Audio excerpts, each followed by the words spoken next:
Pessoal, boa noite a todos, a todas. Sejamos aí bem-vindos, sejamos aí bem-vindas. Vamos lá, dando continuidade ao estudo do livro Missionários da Luz. Estamos no penúltimo capítulo da obra, que fala justamente a respeito dos passes. Nós começamos esse capítulo na semana passada e nós vimos que André Luiz, juntamente com o mentor Alexandre, estavam num centro espírita aqui na Terra. E André Luiz estava justamente querendo aprender um pouquinho mais a respeito disso aí. O que era o passe? Como que os benfeitores espirituais agiam, atuavam nessa área. Semana passada nós vimos que André observou ali a presença naquele centro de 6 espíritos, envoltos em túnicas bastante alvas, que ministravam os passes aos encarnados. Nós vimos que Alexandre coloca a André Luiz quais eram os requisitos básicos que aqueles espíritos apresentavam para serem doadores magnéticos, para serem passistas. Alexandre ainda nos fala, no início dessa obra, desse capítulo 19, quais os requisitos básicos para que alguém encarnado, como nós aqui, pudéssemos ofertar as energias magnéticas, os fluidos vitais, ou seja, como que o indivíduo, como nós, poderíamos nos transformar em passistas. Vimos que após inúmeras orientações, André é colocado junto daquelas 6 entidades e auxiliado por um mentor daquelas entidades todas. Ele começa a analisar os casos, um por um, de que aqueles espíritos estavam tomando conta.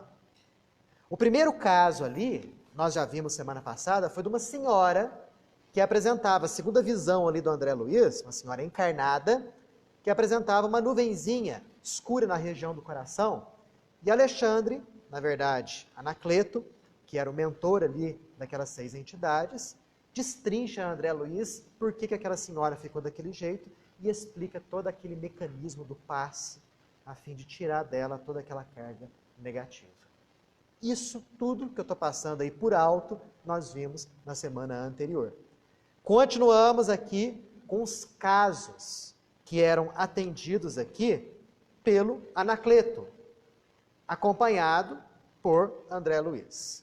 O segundo caso, logo depois de Anacleto ter dispensado o auxílio magnético àquela senhora, foi de um senhor idoso. Só para a gente dar uma relembrada. Anacleto e André Luiz, desencarnados. E esse senhor idoso aqui, encarnado. O senhor idoso não estava tendo noção do que estava acontecendo. No entanto, os benfeitores espirituais estavam auxiliando. Anacleto e André Luiz chegam até esse senhor idoso e Anacleto fala: André, observa bem a região do fígado dele. E André, com a visão espiritual dilatada, observa que na região do fígado havia uma nuvem muito escura envolvendo todo aquele órgão. A vesícula biliar, inclusive, estendendo algumas ramificações para o intestino delgado e para a região do pâncreas. Depois de alguns minutos de observação, Anacleto fala para André Luiz uma frase que todos nós devemos guardar na nossa cabeça. Que é uma frase, assim, que diz respeito muito à nossa vida, que pode explicar muita coisa que a gente passa. Toda perturbação mental é raiz de graves processos patológicos. Afligir a mente é alterar as funções do corpo. Olha quanto ensinamento existe nessas 2 frases aí. Toda perturbação mental, toda aflição mental repercute no corpo físico. Gerações no nosso corpo de carne, desequilibrando as funções normais das células e, portanto, gerando doenças. Com isso, a gente pode deduzir que quase todas as doenças que nós temos, que nós apresentamos, têm a sua raiz, têm o seu ascendente nos nossos desequilíbrios mentais e emocionais. Quando nós ficamos muito aflitos, com raiva, com desespero, com angústias, quando guardamos mágoa, enfim, quando desenvolvemos toda uma série de problemáticas de ordem mental e emocional, essa energia negativa automaticamente vincula-se ao nosso corpo físico e gera inúmeros processos patológicos. Hoje em dia está muito em moda a questão da quântica, né? A questão de que o pensamento influencia o corpo físico, que nós devemos mudar o nosso pensamento para que o nosso corpo mude, como se fosse uma grande descoberta atual, e não é. Muito pelo contrário, é algo multimilenar. E a própria doutrina espírita nos vem explicar, de modo bastante claro e detalhado, qual é o mecanismo disso. E esse é o mecanismo. Pensamento é força, pensamento é energia. Se eu mantenho a minha onda mental num grau de desequilíbrio, por exemplo, com irritações constantes, automaticamente aquela energia desequilibrada que eu gero com a minha mente, que são esses pensamentos desequilibrados, vertem para o corpo físico. E isso desequilibra as células, consequentemente gera processos patológicos. Por isso que se fala que a pessoa que tem uma mente saudável tem um corpo saudável. A pessoa que desenvolve pensamentos desequilibrados, mais dia menos dia, o corpo vai se desequilibrar também. Isso daqui é uma coisa que tem que ficar bastante clara para a gente, porque faz parte da nossa vida. E nós ainda não temos o domínio das nossas emoções. Nós ainda não temos o domínio dos nossos pensamentos. E nos deixamos levar com muita facilidade pelas coisas que estão acontecendo ao nosso redor. E nos afligimos em demasia com muita coisa. Nos desequilibramos com muita facilidade com as circunstâncias e com as pessoas que estão ao nosso redor. E com isso a gente lança sementes de desequilíbrio para nós mesmos. Então não é o outro que traz o desequilíbrio para nós. Somos nós os desequilibrados. O que o outro faz nos seus desequilíbrios é simplesmente proporcionar a nós aquelas energias também desequilibradas, que nós captamos com o nosso desequilíbrio. Basicamente, é isso daí. E era o que estava acontecendo aqui com esse senhor. Olha que caso interessante dele. Anacleto, depois de falar aquelas duas frases, ele continua. Que aquele senhor idoso que estava com aquela nuvem preta, com aquela carga energética ruim, negativa, fígado, intestino delgado, pâncreas, que estava atrapalhando inclusive os processos digestivos, estava causando profundo mal-estar, era um indivíduo, desde inúmeras existências passadas até na presente, portador de um temperamento muito vivo, ou seja, aquela pessoa de pensamento muito forte. Aquele indivíduo, segundo dá a entender aqui, acostumado a dominar tudo, a dominar as pessoas, a dominar situações, impondo o seu pensamento, impondo o seu ponto de vista, enfim, aquela pessoa que com energia dominava tudo ao redor. Depois de muito exercitar isso daí, agora esse indivíduo estava entrando em contato com a doutrina espírita. E a doutrina espírita nos mostra, através dos ensinamentos do Cristo, a importância da compreensão, a importância da tolerância, a importância da aceitação. E indivíduos que costumam impor o seu ponto de vista, que costumam dominar as pessoas e as circunstâncias de modo bastante enérgico e forte, obviamente entram em atrito com tais ensinamentos de tolerância, de compreensão, de compaixão. E era o que estava acontecendo com ele. Ele estava aprendendo agora, ou querendo aprender, a dominar a si próprio. Como ele dominava tudo ao redor dele, agora ele estava sendo convidado a dominar a si mesmo. E ele estava destruindo certas concepções que ele considerava muito nobres, e que os ensinamentos do Cristo estavam fazendo com que ele mudasse o seu pensamento. Pessoal, os ensinamentos dele, de Jesus, batiam no interior daquele indivíduo como se fossem verdadeiras marteladas. Ele ficava muito angustiado com certas atitudes que ele tinha que começar a tomar a partir daquele momento, mas que ele não estava acostumado. Então olha só a situação.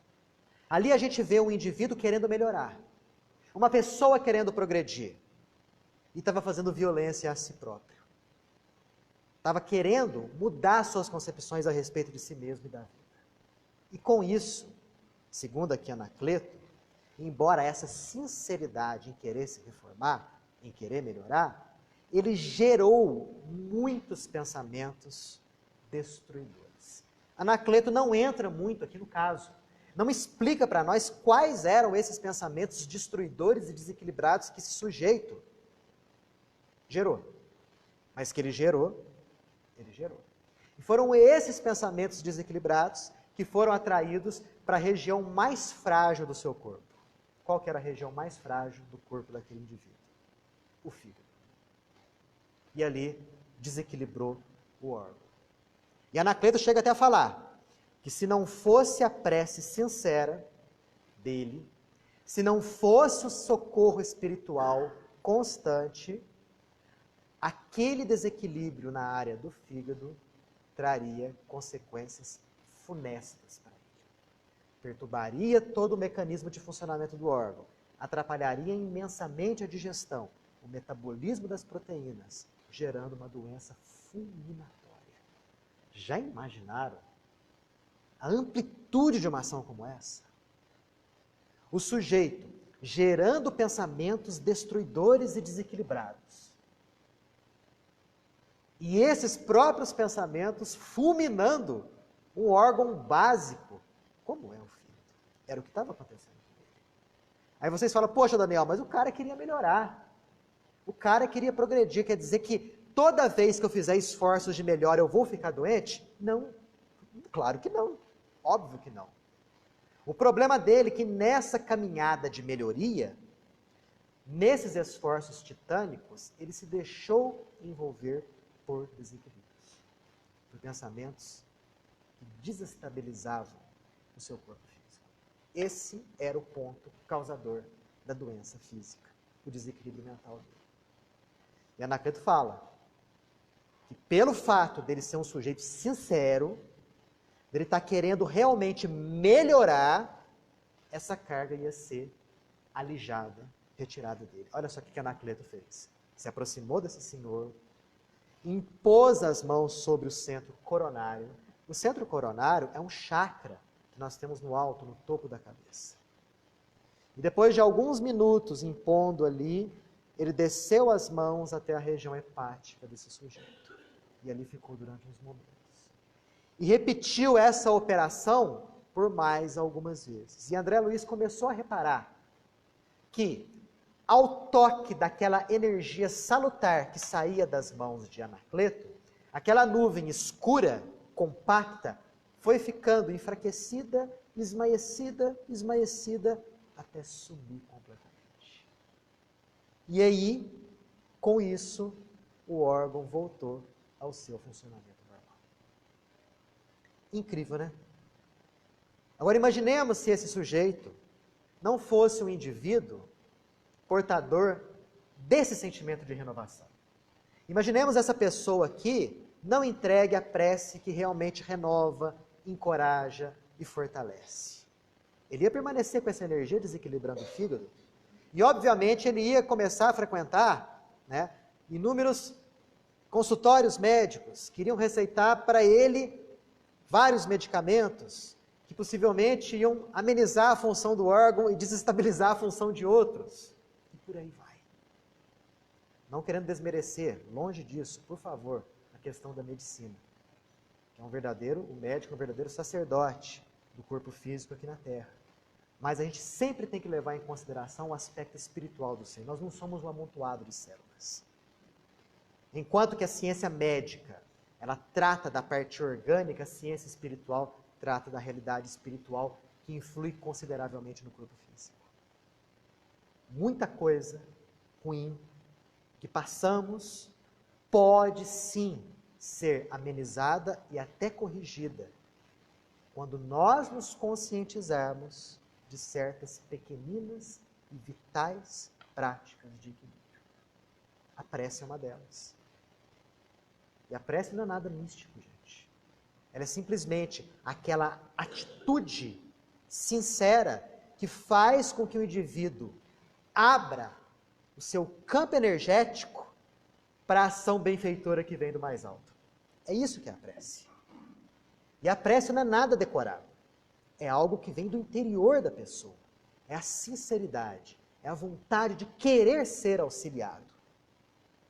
Com isso, o indivíduo, nessa sinceridade, havendo merecimento, ele vai ser auxiliado. Esse é o caso do senhor idoso.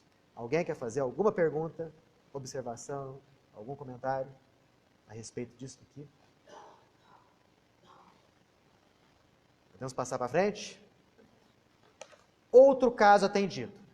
Logo depois de atender esse senhor, a dupla, o Anacleto e o André Luiz, se dirigiram para uma mulher grávida, uma gestante. O caso dela era extremamente delicado, segundo Anacleto. Anacleto falou o seguinte: André, essa senhora aqui, a grávida, é extremamente necessitada de recursos fluídicos. Uma profunda anemia toma conta do seu ser. E por que isso estava acontecendo?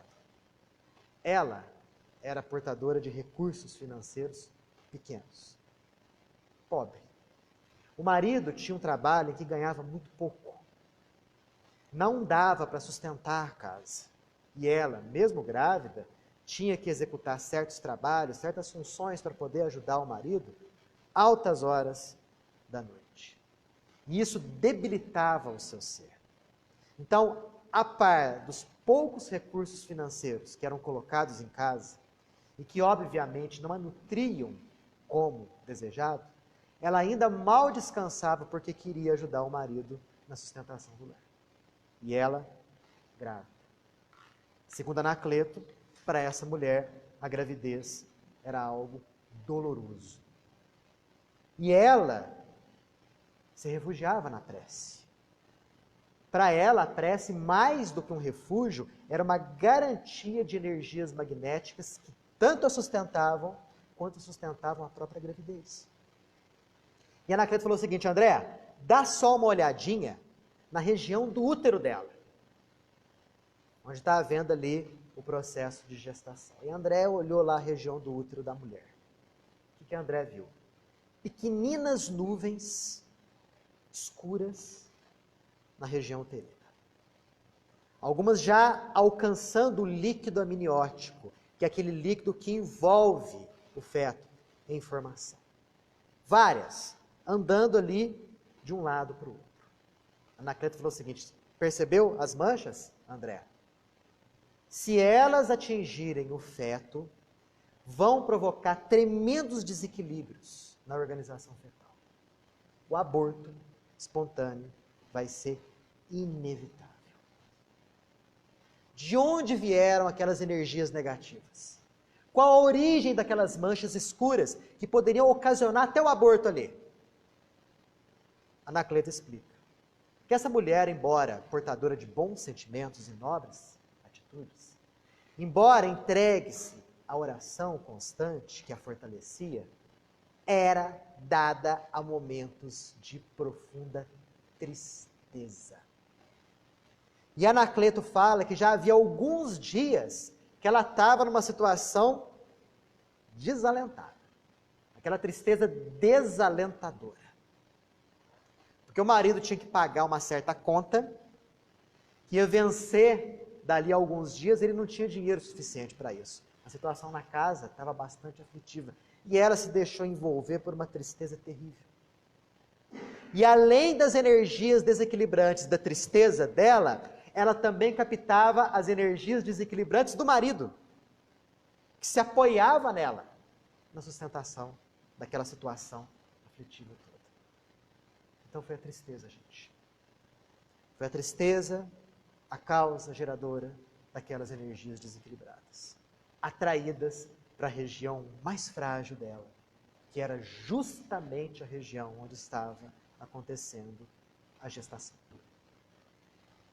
Olha o quanto nós devemos policiar o nosso ser no que diz respeito às nossas emoções. O quanto que a tristeza pode nos prejudicar.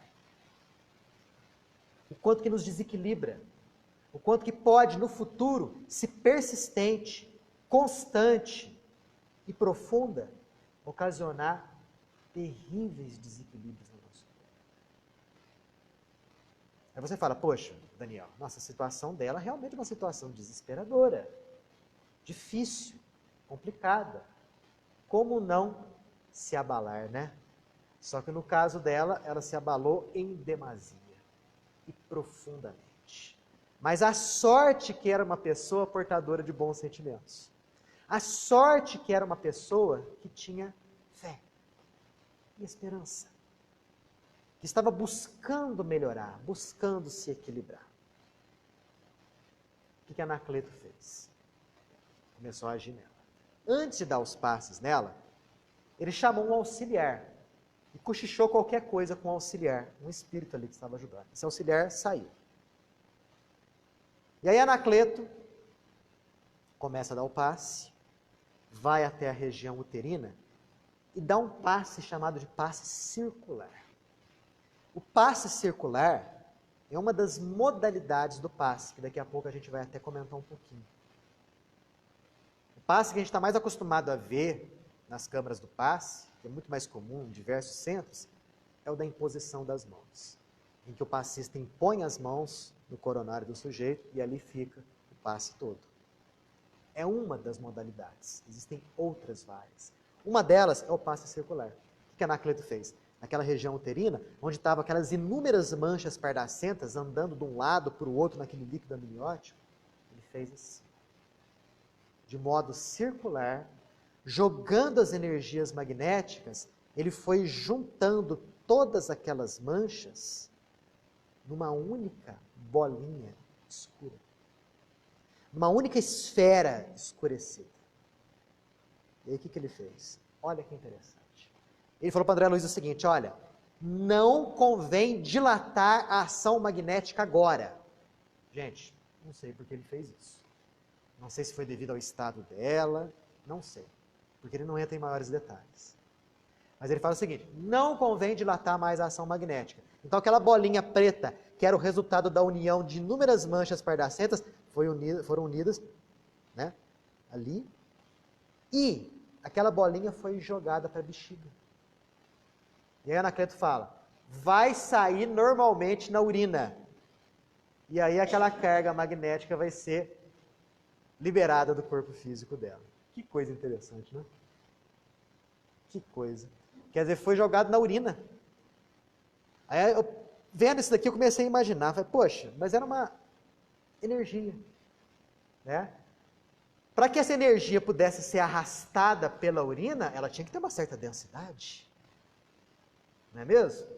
Então, de certo, Anacleto densificou aquela energia de tal forma a ponto dela ficar quase que material, a fim de que a urina presente na bexiga pudesse arrastá-la rumo à uretra e da uretra para o exterior, quando a mulher fosse urinar. E aí ela ficaria livre daquela carga desequilibrada. Deve ter. Não deve ter sido fácil. Talvez pudesse ter ocasionado leves episódios de infecção urinária. Por aí, leves episódios. Né? Até mesmo é comum a mulher grávida ter alguns pequenos episódios de infecção urinária. Vai saber se a gênese, não de todos os casos, claro, mas de uma parte deles não é isso daqui. Não é mesmo? Que ação interessante deles, né? Como que os desencarnados, como que os benfeitores têm conhecimento profundo o suficiente para agir dessa maneira. Nós, na Câmara do Passe, faríamos isso? Só se fosse aquele indivíduo portador, né, daquela vidência, daquele tato magnético. O que é o tato magnético? O tato magnético é quando o passista ele consegue sentir no corpo do paciente o que o paciente tem. Ele entra em relação fluídica com aquela pessoa, em empatia, e ele consegue determinar direitinho qual que é o órgão da pessoa que está afetada. Por exemplo, vou dar o passe em alguém e eu tenho esse tato magnético muito desenvolvido, essa sensibilidade muito desenvolvida. Fazer, poxa, essa pessoa está com um problema na área da garganta. Aí o sujeito vai lá dar o passe na garganta. Né? Só que poucas pessoas têm esse tato magnético suficientemente desenvolvido. E aqui a gente está falando de um desencarnado, de um benfeitor. que com a visão de raio-x dele, ele podia inclusive ver o que existia dentro do corpo dos encarnados. Coisa que eu duvido que tenha algum médium passista, né, em tal número assim, com essa facilidade. O máximo que talvez a gente possa ofertar, em muitas situações, é a nossa imensa boa vontade em querer ajudar. E o negócio não parou aí não. Lembra que a Anacleto havia cochichado com um assistente ali? Quando ele terminou de jogar aquela bolinha escura para a bexiga, chega o assistente dele, com uma pequena jarra. Existe jarra no mundo espiritual. Existe. E essa pequena jarra, pequenina, André Luiz fala, tinha algumas essências dentro dela. O que o Anacleto fez? Com a pontinha dos dedos, pegou um pouquinho daquelas essências e fala, é preciso agora alimentar o feto. E ele joga toda aquela carga energética nutritiva nas vilosidades uterinas, na placenta, com o objetivo de enriquecer o sangue da mãe, a fim de que houvesse uma nutrição adequada para a criança que estava sendo gerada. Que bonito, né? Que coisa, não? Foi isso que o Anacleto fez no caso da mulher. Sim, senhor. Até mesmo perdendo os rins, né? Estava falando nesse caso aí, quanto a mulheres, mas até para homens também. Claro. Vai saber quanto livramento de doença não é. Exatamente, exatamente. Saber onde estava, realmente foi parar nos rins. Exato. O negócio até materializa ali, né? Materializado ali a ponto de ser extirpado do corpo.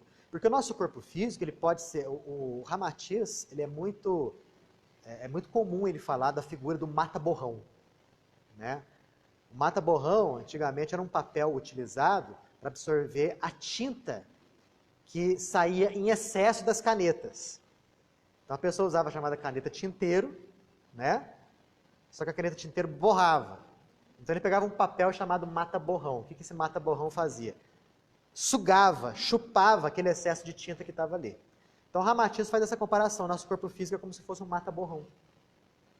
Ele absorve as energias negativas desequilibradas contidas no nosso organismo perispiritual e com isso gera processos de doenças, processos patológicos. Então é como se as doenças fossem realmente um modo de limpeza do nosso organismo. O grande problema é que a gente fica incessantemente gerando energia negativa e gerando processo de doença. Né? A gente parasse do jeito que a gente está agora, né? E parasse de gerar tanta energia negativa, obviamente nós iríamos ter os nossos incômodos, as nossas doenças físicas durante um tempo, essa vida inteira talvez, mas na próxima existência, algo muito mais tranquilo, algo muito mais leve. O problema é que a gente fica gerando o tempo todo, né? E gera as inúmeras patologias que nós desempenhamos aqui. Sim.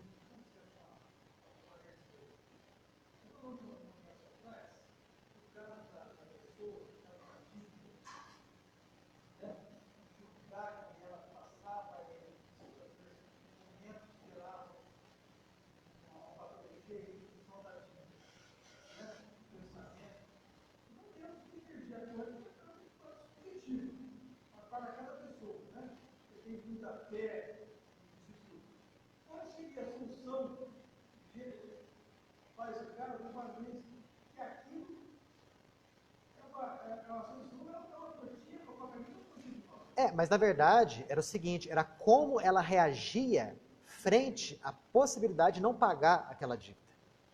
O problema não era a dívida em si, mas a reação dela frente àquele processo. E aí a gente pode extrapolar para todas as situações da nossa vida. Não é a situação externa que nos desequilibra, é como nós reagimos frente a ela.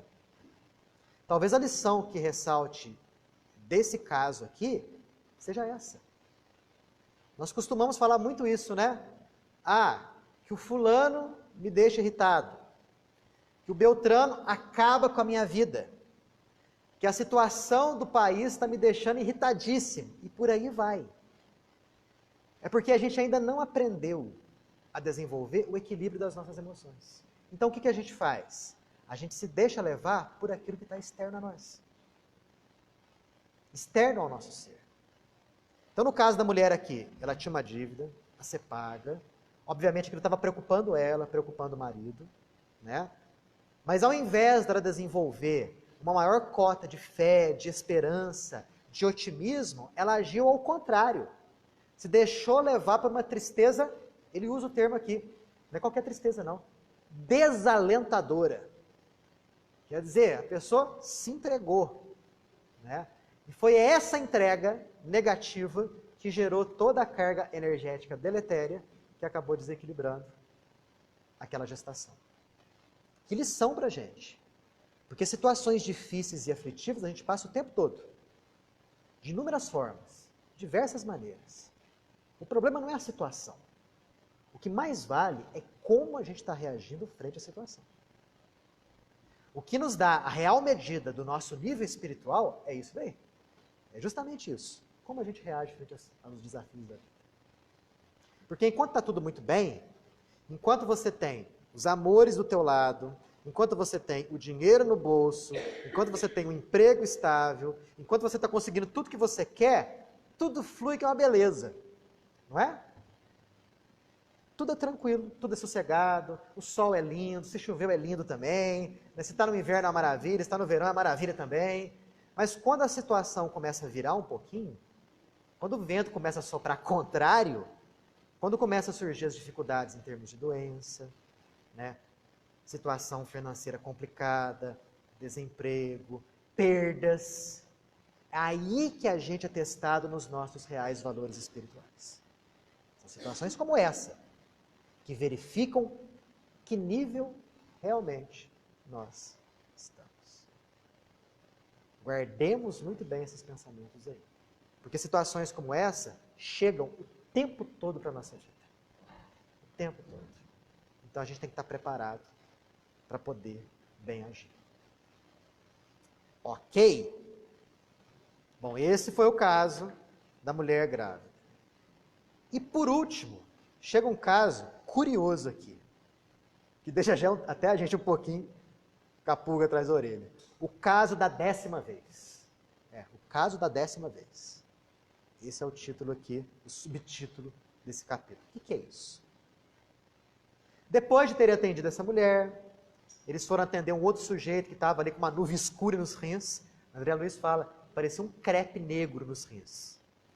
Aí chega um daqueles ajudantes do Anacleto e fala o seguinte: Anacleto, estou precisando de uma orientação tua num caso de 10ª vez. André Luiz fica até curioso. Caramba, né? O que é esse caso de 10ª vez? Aí eles se dirigem para um canto do salão, onde existia um senhor idoso, sentado, e André Luiz detecta pela visão espiritual dele que fígado e baço estavam extremamente desequilibrados. O Anacleto já conhecia o sujeito. Fala assim, infelizmente, dessa vez nós não vamos ajudar. Nós não vamos tirar dele aquela carga negativa. Ele vira para o auxiliar, que havia chamado, e fala o seguinte, você pode aliviar um pouco a barra dele, mas eliminar essas energias negativas de modo algum. Isso deixou André Luiz mais surpreso ainda. E a gente também, né? Poxa, um benfeitor se negando a ajudar alguém, era isso mesmo que ele estava vendo ali? E Anacleto fala, olha, André, o nosso esforço aqui não é só de socorro, mas também educativo. E nós não podemos desconsiderar a dor que instrui e ajuda a transformar o homem para o bem. Então a dor, gente, ela nos instrui, nos ensina. Nos dá ensinamentos. E com isso, nos impele, nos impulsiona à prática do bem. E ele continua, existem pessoas que deliberadamente buscam o sofrimento e o desequilíbrio. Querem, buscam. Sabe que é errôneo, mas vai lá e busca o sofrimento, busca o desequilíbrio. É o que Anacleto fala aqui. E olha que coisa mais interessante. Ele fala assim, para essas pessoas, a título de beneficência espiritual, nós atendemos essas pessoas por 10 vezes seguidas. 10 vezes. Tirando delas essa energia negativa que elas acumulam por conta da sua própria conduta. Mas nós temos ordens, Anacleto continua, dos nossos superiores, de que se nessas 10 vezes o sujeito não se emendou, não buscou melhorar, não buscou progredir, não existe uma 11ª vez. Ele é deixado ao sabor da situação. A carga de energia negativa que ele buscou com o desequilíbrio, voluntariamente, fica com ele. Para quê? Para que a dor possa instruí-lo, para que a dor possa conduzi-lo à prática do bem. É aquela situação do sujeito que só desperta ao som da dinamite. Emmanuel falou isso certa vez. Que há pessoas que despertam ao canto dos pássaros. E há aquelas que só despertam ao som da dinamite. Esse sujeito era esse caso. E Anacleto explica o caso dele. Olha só a personalidade. Eu quero que vocês notem bem isso daí. Olha como que a personalidade da pessoa, que o jeito da pessoa se comportar e pensar, causa doença. Ou gera saúde. Todos os casos a gente viu isso aqui. Todos. Ele conta o seguinte caso, que aquele sujeito ali era portador de um temperamento muito forte. Pouco simpático. Ele adorava discussão, brigas, intrigas. E com muita facilidade, ele ficava enraivecido, e com muita facilidade, ele gerava mágoa e raiva nos outros. Eu acho que todo mundo conhece alguém assim, né? Aquele sujeito que é encrenca, né? Que gosta de discutir, né? Que gosta de cutucar, que gosta de gerar raiva em você. Existe alguém que você conhece que é desse jeito. Era o caso dessa pessoa aqui. E o que acontecia? Como essa pessoa se desequilibrava, porque ele ficava muito enraivecido, porque ele queria impor o ponto de vista dele, e ele queria discutir com os outros, ele gostava disso. Ele procurava o desequilíbrio. Com isso, ele se enraivecia e gerava energias desequilibradas. E não é só isso, não. Não só ele se desequilibrava com as próprias energias, mas com as energias dos outros. Porque o outro ficava com raiva dele, ficava com ódio dele. E ele captava, por uma simples questão de sintonia, as energias desequilibradas do outro. Então essa maçaroca de energia ruim estava acumulada nele, ali na região de fígado e baço. Né? E Anacleto fala, olha, faz 3 meses que ele vem aqui no centro. Nesses 3 meses, ele foi atendido por 10 vezes seguidas. E nós, intuitivamente, jogando na cabeça dele, para ele poder se emendar, corrigir, né? Ser mais tolerante, mais compreensivo, aceitar mais os pontos de vista dos outros. Mas não, ele não se emendou. Então, foi um caso de 10ª vez. A partir daquele caso ali, daquele momento, era a 11ª. 11ª não tinha moleza, não. Ele ia ficar com aquela energia desequilibrada. E André Luiz pergunta, por quanto tempo? E Anacleto fala, cada caso é um caso. O efeito obedece à causa. Porque depende muito da conduta do sujeito. Podia ser que o sujeito se emendasse dali uma semana. Aí ele seria ajudado. Aquela carga seria retirada dele. Agora, podia ser que ele só se emendasse na próxima encarnação. Cada caso é um caso. Né? A lei é única para todos. E André conclui aqui, né? Que depois de desencarnados, compreendemos com mais clareza a função da dor no campo da justiça edificante. E com isso, encerra-se esse capítulo 19, com Alexandre chegando até ele, com André Luiz se despedindo do pessoal ali do centro, né? O pessoal lá do Paz, e Alexandre e André Luiz zarpando rumo ao nosso lar. É lá em nosso lar que ia ser o último capítulo do livro, capítulo 20, que vai ser o da semana que vem, intitulado Adeus. Sobre isso daqui, alguém quer fazer algum comentário? Sim, pode falar.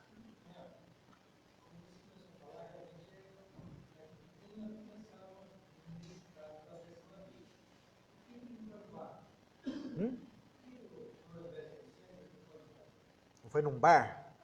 Uhum.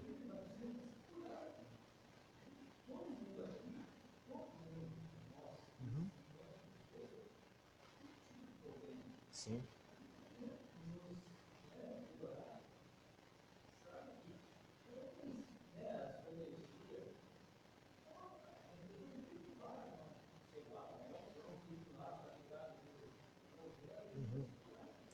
Só que tem um detalhe. Um detalhe assim, mínimo, porém importante. Ele queria melhorar, mas ele não queria se melhorar. É diferente. Ele estava ali para quê? Para que houvesse a retirada daquela carga negativa dele e ele continuasse a sua vida do mesmo jeitinho que ele estava levando. Porque como o Anacleto fala logo no comecinho, a função dos benfeitores não é só de socorrer, mas também de educar. A doutrina espírita é uma doutrina que educa.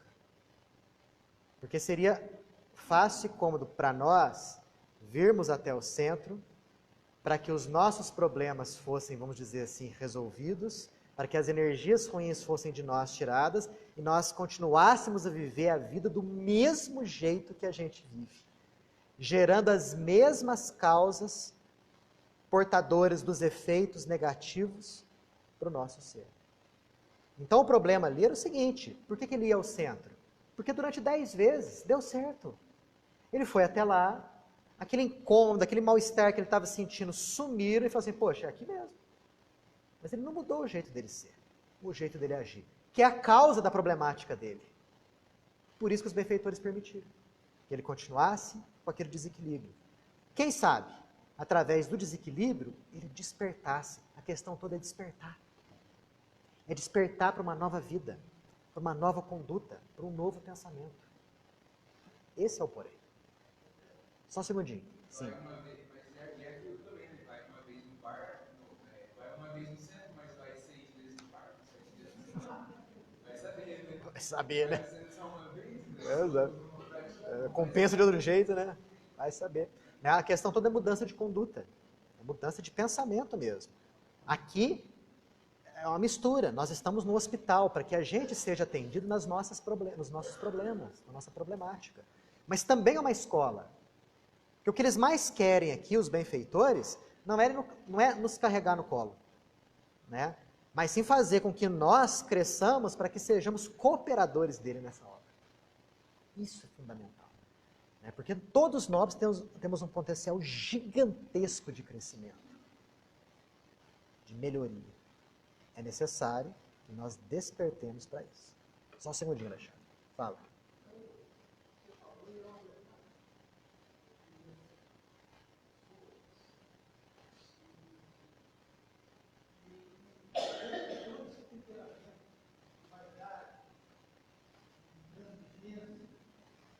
Uhum.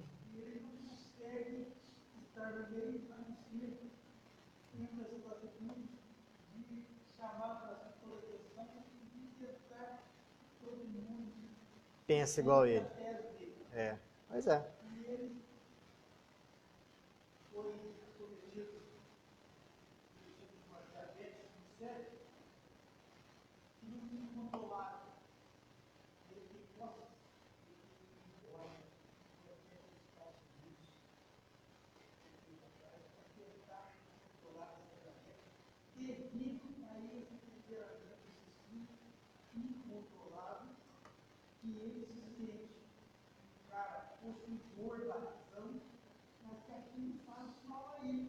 Exato, exato.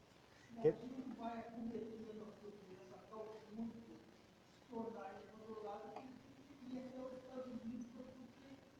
Algum tipo de alívio. Por aí a gente percebe o quanto que o nosso pensamento, nossa conduta desequilibrada gera problemas no nosso próprio corpo físico, a curto, médio e longo prazo. E talvez com consequências para outras existências também.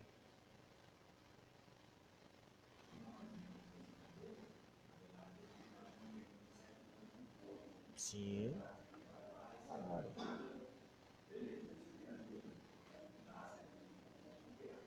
Perfeito. Lógico, é a zona de conforto. É muito mais fácil a gente ficar do jeito que a gente está. Né? Porque querer modificar hábitos seculares e até milenares é muito difícil. muito complicado. Aí você faz verdadeiramente um esforço descomunal, um sacrifício interior, para você mudar uma atitude que já está quase cristalizada no seu ser. Por isso que a tarefa de melhoria é muito complicada e demanda séculos. Graças a Deus que existe a reencarnação. Pensa bem, se nós não reencarnássemos, como que a gente ia alcançar a perfeição numa única vida curta de algumas décadas? Jesus teria sido mentiroso ao falar, sede perfeitos, como perfeito é o vosso Pai. Como é que dá para ser perfeito numa única vida? Por mais que você viva 120 anos, dá para você ser perfeito? Não. Então Jesus mentiu. Cadê o sede perfeitos? Como perfeito é o vosso Pai. Só para encerrar. Sim.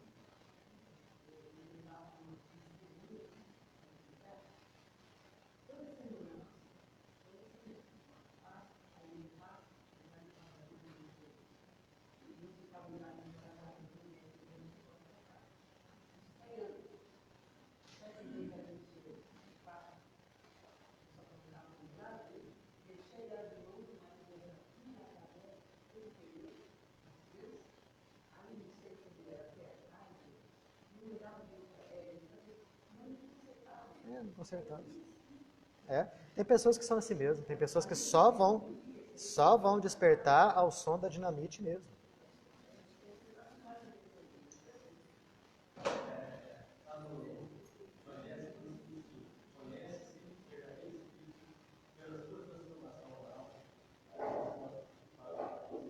Exatamente, fechou com chave de ouro. É bem por aí mesmo.